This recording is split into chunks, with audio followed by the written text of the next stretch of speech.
this is a wonderful task if you get to do such a task, right? Pointing out a few elements of how we're going with the energy transition. And you know, when I sat down to think about this, I decided to put it under the motto of progress has been made. There's huge potential, but we're facing directly into the headwinds. That's my impression of where we stand, both globally and in Australia, actually, right? So firstly, on progress. Tremendous progress in deploying, in particular, renewable energy around the world, really. Very strong progress in most developed countries, as well as in China. Significant progress elsewhere in the world. Emissions growth globally has moderated. Sorry, guys. Yeah, that's what I want to show. Emissions growth, carbon dioxide emissions growth globally has moderated from much higher rates in earlier times, but it is, of course, still growing. What is the outlook? Well, the IEA, for example, the International Energy Agency, is quite optimistic about the outlook of a peak in global carbon dioxide emissions this decade, peak in the 2020s, right? The reason really is that we're seeing enormous amounts of investment in renewable energy supply capacity. We're also seeing accelerating electrification in transport and industry, and that's what should make it possible for global carbon dioxide emissions to peak, or, you know, it might not be a very steep peak. It might look more like, you know, I don't know, Mount Kosciuszko or something, which is more of a plateau than a high peak from which you decline very quickly, but nevertheless stop the increase. That outlook is tremendously better than it was, say, just 10 years ago, right? And so that line that continues up, right, forever up, was the projection in the existing policy scenarios by the IEA in 2014, just before the Paris Agreement, right? And so what's changed since then? Well, adjusting the forward projection ever downwards. Why is that? Well, because we see that tremendous deployment of renewable energy, and we're seeing increasing policy action and increasing policy commitments as well. And cast our eyes back a little further. The first really comprehensive economic assessment of climate change was the Stern Review in the UK, 2006. Nick Stern at the time was tasked to investigate trajectories that could keep global warming to below 2 degrees or to below 3 degrees. And the review in the UK at that time all but dismissed the 2-degree scenario as completely infeasible. We are now in a world where we believe that below 2 degrees is in fact still possible. That below 3 degrees is absolutely the likelihood, and that you know, the very adverse scenarios of 4 degrees or above are scenarios where we'd have to be doing very badly indeed. Okay. What makes all of that possible is tremendous improvement in the availability and cost of clean energy technologies, principally solar, as well as wind, and increasingly batteries as well. So batteries are on a sort of precipitous drop trajectory in costs, similarly as solar photovoltaic has been. So technology is absolutely our friend, and increasingly policy is our friend as well, with more and more countries adopting more comprehensive climate policy frameworks, including carbon pricing. So, and you know, the carbon pricing wars in Australia are so prevalent in muscle memory and political thinking that we often overlook just how quickly carbon pricing, emissions trading in particular, is beginning to take hold in many, many countries, including industrializing and developing countries. Now to the headwinds. We need enormous investment for this transition to take place, okay?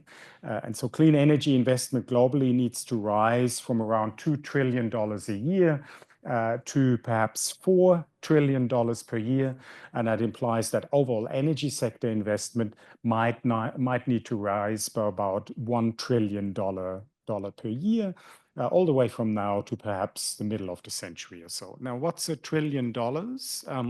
That's a little under 1% of global GDP, right? And that needs to come from something, from somewhere. There's something else that the world will need to do less of, right?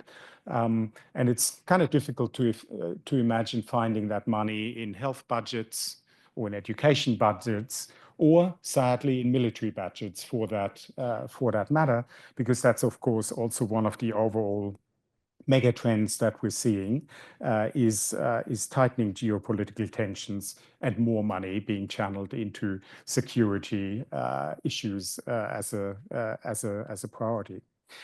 There's also, of course, going along with that, the desire to nationalize or friendshore supply chains. We already touched on it in the discussion with Matt Keane just then. That will tend to make achieving energy transition and industrial transition more expensive, because at the margin, we will tend to miss out on cost-effective solutions to internationalize the issue. Cost of living pressures are very, very prominent, of course, in the politics of energy transition and climate change now, and we see cost of living pressures support the rise of populist parties and politicians in many jurisdictions, along with positions that go against climate action for reasons of identity politics or ideology. Back to Australia, if I can put it that way. Renewables on the grid. We've seen tremendous improvements. Matt Keane has talked about that. Last year, wind and solar accounted for 31% of grid electricity in the national electricity market. That's up from 6% 10 years ago. Okay, so it's tremendous, really. The coal share during the day, we're showing you here the last 7 days of energy supply on the national electricity market. Middle of the day, coal plants ramp down. Okay, prices are negative, middle of the day, quite reliably. Plants pay to be operating, and that, of course, pushes coal out of the system. Okay, and so goal is to be above 80% renewables by 2030. That is a very tall order, given relatively subdued rates of investment just recently. We'd need to tremendously speed up that investment pipeline. I would say, we can be confident that we will achieve in the 80% range or above of renewable penetration in Australia in the 2030s. I'm not personally so confident that 2030 is really the year when that will be achieved, but you may have a different view. There's, of course, very palpable supply chain constraints, physical cranes, right? Port capacity, transport capacity, all of these things, but also soft ones such as workforce, right? Regulatory constraints, social license constraints, and we'll talk about that later today. There's certainly an appetite to invest in renewable energy, but there is also significant uncertainty about future market-based revenue, in particular in a system that relies mostly on an energy-only market, right? And so, periods in time, South Australia, for example, when we have the bulk of energy demand provided by solar and wind, are also the periods when we have zero or negative prices on the market. And so, as an investor, you will be asking the question whether you can really rely on that revenue coming in. There is now a federal mechanism for revenue underwriting, the Capacity Investment Scheme. So, companies bid for floor price, and there's also a clawback price for ceiling price. Criticisms of that quite obvious, a very direct and extensive role for government making decisions, what will be built and where, and a future budgetary liability there as well in terms of potential floor price, floor revenue payouts. I see actually more on the advantage side of the ledger for underwriting mechanisms like that.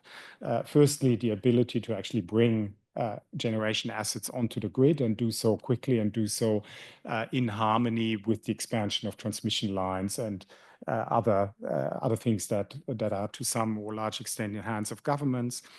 In contrast to the renewable energy target, which we used to rely on, no or minimal transfer payments from customers to generators, and consequently a tendency for lower electricity prices than now, and lower electricity prices than would be the case with a renewable energy target.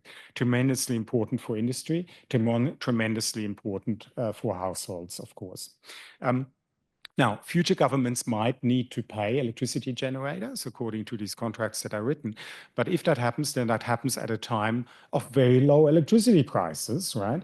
Which then would, of course, also be a time when you would think that a tax on electricity might become a possibility. Now, I don't know a politician who would, happily go out and say we're considering a future tax on electricity, but the economic and fiscal logic would suggest such. Now, of course, this is not anticipated as a long-term mechanism.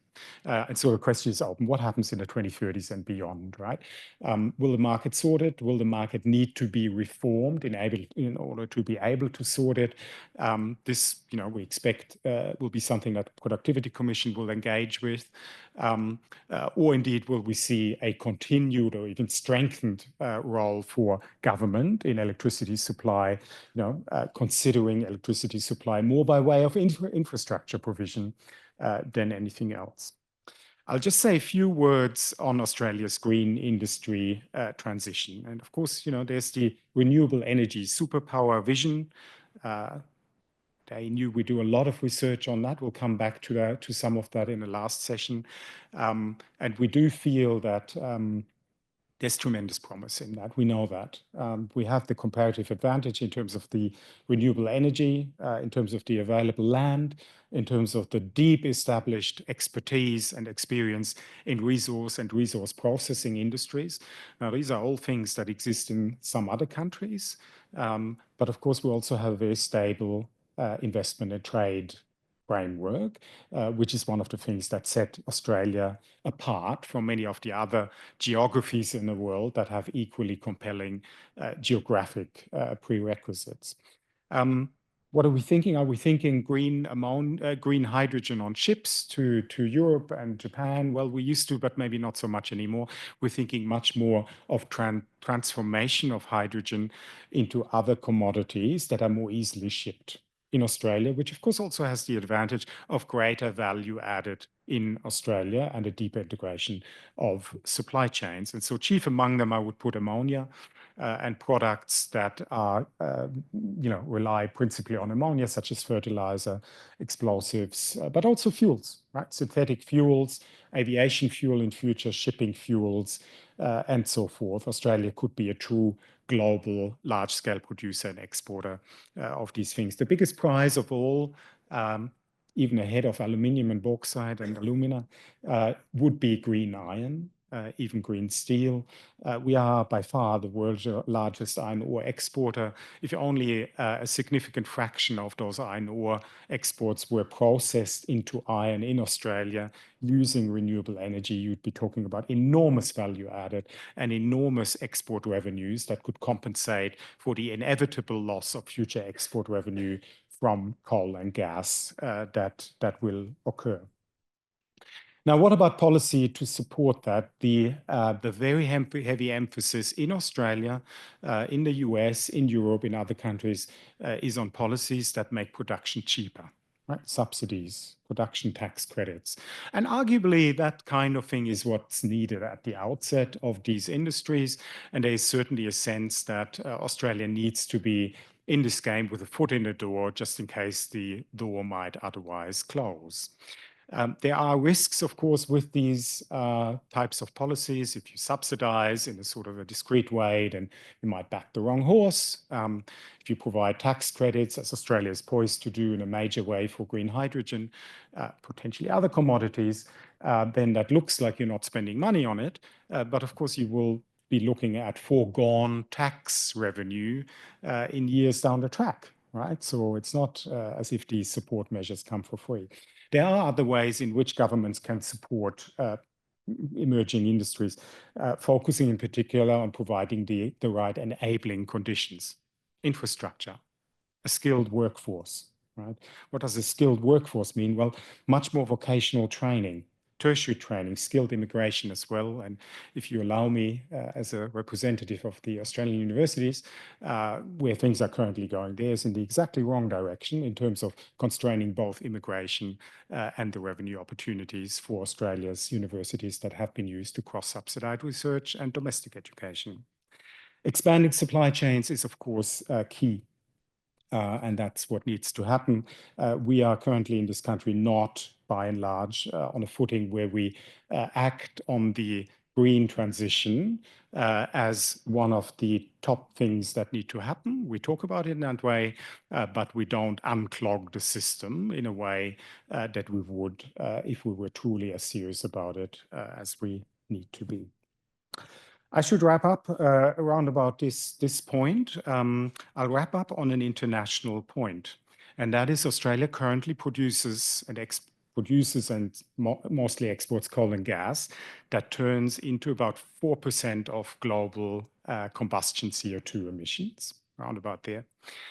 Australia could be in a position in decades to come where we help the world decarbonize, right, to perhaps a similar extent, right? Displacing maybe 4%, maybe some other number. I really don't, the numbers game is a mug's game in this sense.